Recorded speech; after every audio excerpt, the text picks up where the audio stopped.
Okay, good morning. Tim Thornton, Austin Real Estate Secrets, and sellmyhouse78641.com. Good morning. It's the middle of December and it's cold outside. It's cold up in the attic where I am this morning. And so I'm up in the attic for a very specific reason, and that reason is, besides the fact that it looks like I'm in some kind of alien spaceship, which is kind of cool and fun, is that we've had some problems this week with the dryer.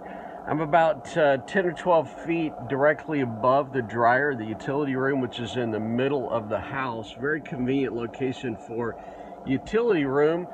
Bad location for the dryer, as it turns out. So we've been having some problems with the dryer not heating this past week or so. And so finally I got on the phone, talked to some of the appliance guys who were so busy that they were not able to come out, but I had a really gracious appliance guy suggest a couple of different things that might be going on with my particular dryer to get me up and running faster before he was able to get out here. And turns out it looks like he was right. And one of the things that he suggested that we take a look at, and what he had suggested very clearly and astutely that we do, is that we take a look at this pipe right here. So this pipe is the pipe that is the exhaust pipe for all of the air that comes out of the dryer. So dryer is connected to the little flexible pipe that runs into the wall, comes up through the floor, goes all the way up to the roof. So that pipe is roughly, 23 to 26 feet long. It's a very long pipe, and because the dryer is exhausting air and lint, it's exhausting this stuff, this nasty stuff that gets all clogged up inside of that pipe, and it's having to push that almost vertically straight up with a couple of bends, which makes it even worse. It's at some point in time there gets to be a little buildup, sort of like your arteries getting buildup of cholesterol. These pipes get a buildup of lint, and at some point that buildup gets too exhaustive or too much buildup for the dryer to work. So the dryers apparently are very smart. They can sense when those lines start getting filled up with lint and there's too much lint for it to push that air out. And what it does is the heating element shuts down and it stops working. So this is a safety preventative measure, so that's a good thing.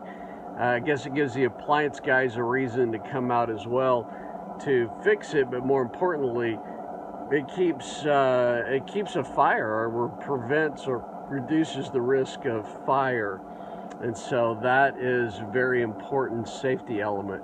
So what I had to do is get in, start taking this pipe apart, and I took it apart in two different places. Actually, you may be able to get away with just cleaning out from down below and pushing all the way up. And by the way, even if you don't have a two-story house, you need to clean out these vent pipes, because they will cause fires. And I do hear of fires from time to time from the fire department that are related to the buildup of lint. So fireplace buildup for people that use their fireplaces, which I don't, and people that use their dryers, which we do, you get buildup of this lint, and those things both need to be cleaned out.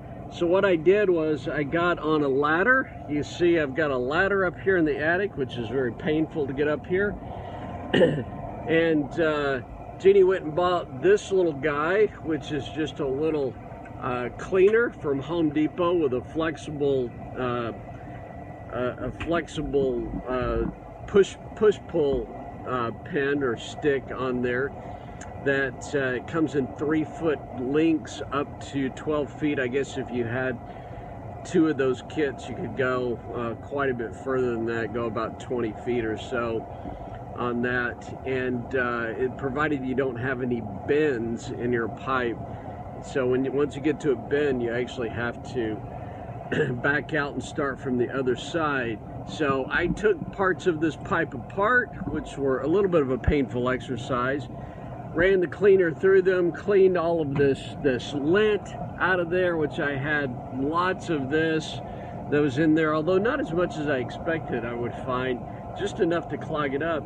And then you have to seal it back up with this metal tape. And so yeah, the tape is actually made out of metal. And so anytime you're dealing with these hot elements, you cannot use duct tape or anything else that's combustible. You have to use metal tape. And so I was able to seal those pipes back up. And now guess what? Magically, the dryer works. The heating element comes on, it continues to work, and we have a dryer once again. So anyway, hope you guys have a wonderful, wonderful holiday. I hope you are not having problems with your dryer. Merry Christmas, happy holidays, love you guys. If there's anything I can do for you, please do reach out and get in touch with me. Happy holidays.